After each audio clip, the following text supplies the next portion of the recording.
Hey, this is Jamie from CapsuleComputers.com, and today we have another episode of Capsule Computers Indie Spotlight. Today we are featuring Lost Marbles from Binary Takeover. Lost Marbles is a game that's heavily inspired by two retro games. Marble Madness, which had players run their little marble from point A to point B through, maze and lots of dangers and whatnot, and Lost Vikings, where you had three characters with three very distinct abilities that you needed to work together to complete your final objective. So, let's get into it. Now, Lost Marbles has two main difficulties. A normal mode allows you to retry as many times as you want.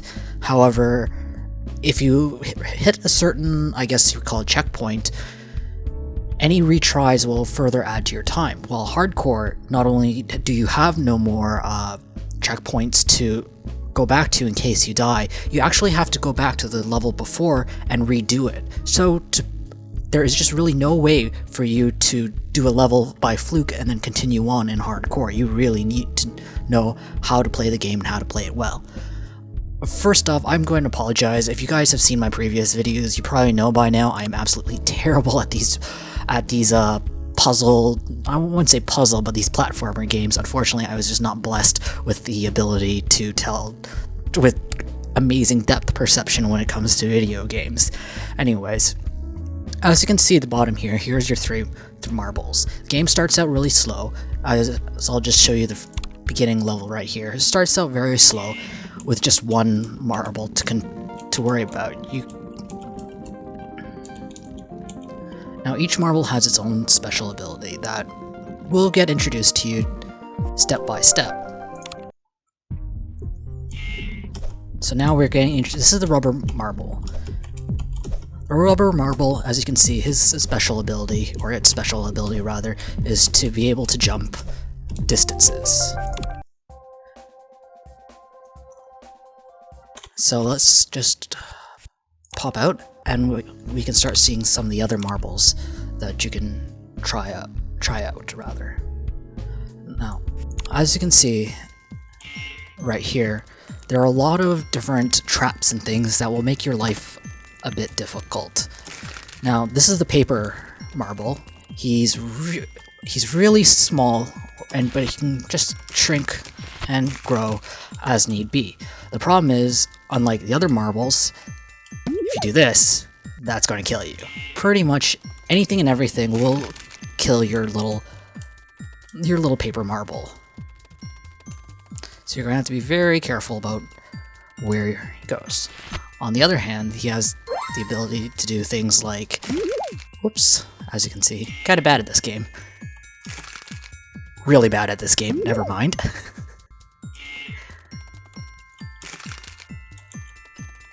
Allows him to get through places obviously some marbles won't be able to get through. But at the same time, he'll be able to hop onto vents and stuff to get into places that you may need. Now, once you get into the second chapter, that's when you start seeing the marbles working together. As you can see here, I can switch between the heavy marble, the steel marble, which can do things like block air, because if I don't, then things like this happen. So, and then our little marble dies. So this game actually does require a bit of teamwork, so to speak. Although it's not actually with two people, you do need the teamwork of the two marbles' abilities working together. Okay, and then we're going to shrink down here so we can hit this switch. So the steel marble is pretty much the heaviest marble in the game. However, it comes with the benefit that he's pretty much invulnerable to anything and everything. As you can see, I'm rolling across the spikes, not a big deal. But if I did the same with the other marbles, it'd be game over. So we have a puzzle here. Let's see. So we can see that we need to push that switch. So we're going to just scooch on over here, and I think we're just going to push a little further, and then we're going to use the big steel marble to trigger all the trapdoors, and then just roll past the fire. Now, here's a special ability for the steel marble. As you can see, it's a bit of a boost of speed, and then I need a little short reset time before I can start boosting across again. And here, where I need to float through, but of course we can't, so we're just going to drop through with the help of the steel marble. And let's see.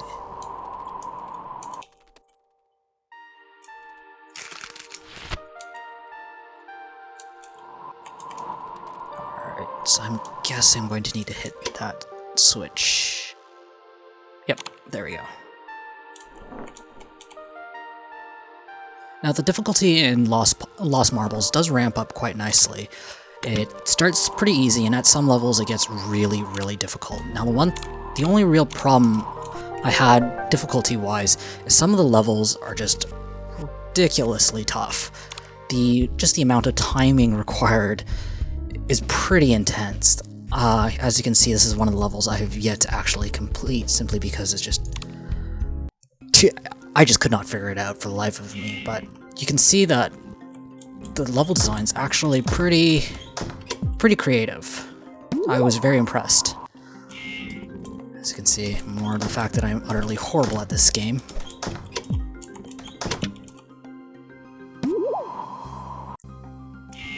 Now, there are 30 levels in this game to complete across 3 chapters. Binary Takeover has said that they will make that they will be continuing development on this game, which will include free level updates. Now, one thing I would really love to see actually is to see some sort of... oh dear.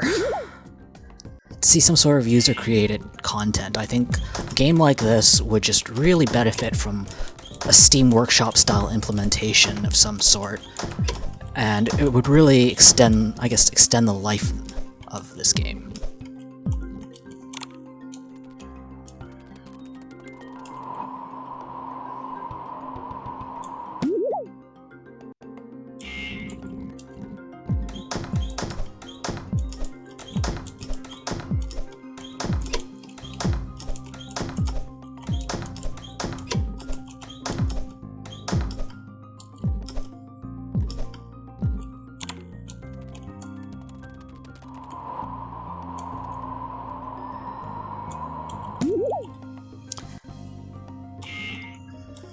Alright, so as you can see there, I'm just too big as the paper ball to get through, so I'm going to have to use the shrinking method to get through.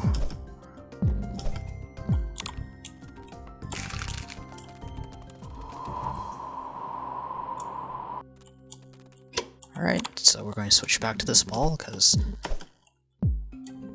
okay, so the rubber ball, one of the neat abilities is the fact that he can get in between electrical posts and soak up the electricity to allow other balls to safely pass. Now this is the part where I am utterly horrible at. As you can see, you gotta figure out how to get through, but the timing is really short. Now, as a rubber ball, you can kind of get into the water, but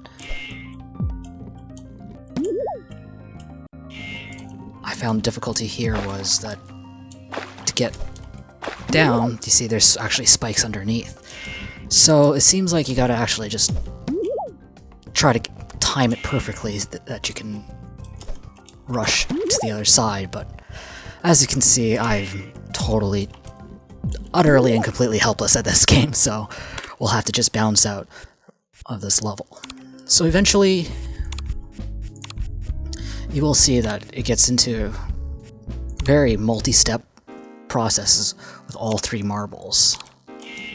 So I'll just use this one here.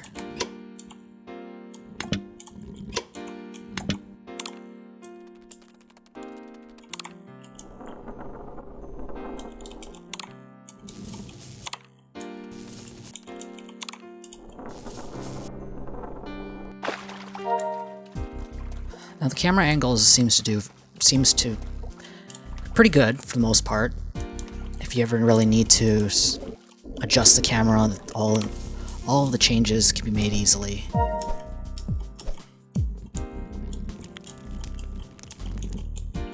Okay, so we're going to try to find, there should be a button down here somewhere.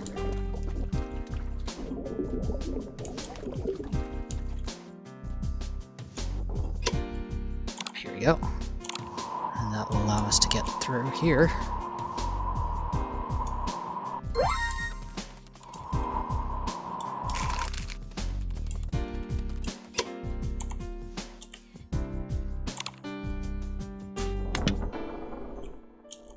Alright, and we're going to move up. And then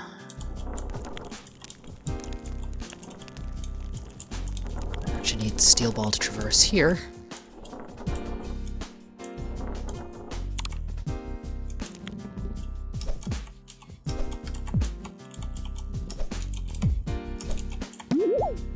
Oh boy, I'm really bad at this game.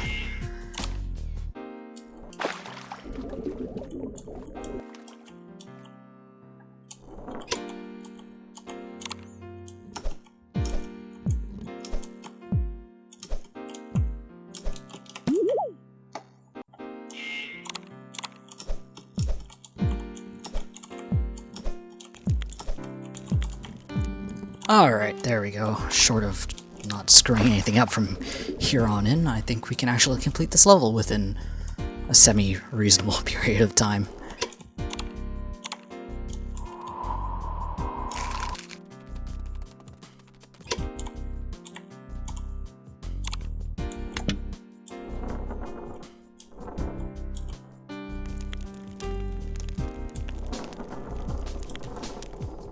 Now, as you can see, Lost Marbles, there's not many tracks in sound-wise in the game, but the sound effects are very pleasant.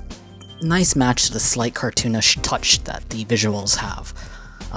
Personally, I found that after a while, I guess you don't really need to hear this music. It's a great soundtrack. It's very relaxing. There's a little bit of tense moments, but honestly, it's also at the same time nothing that you're going to be like, wow, I need to get the soundtrack for this.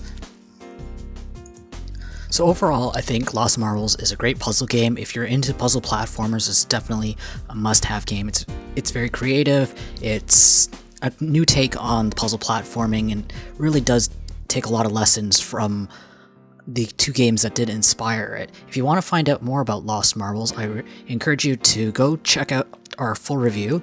You can go into our description and there's a link below. Lost Marbles is available for $9.99 on Desura, and I will catch you on the next episode of Capsule Computers Indie Spotlight. Bye bye.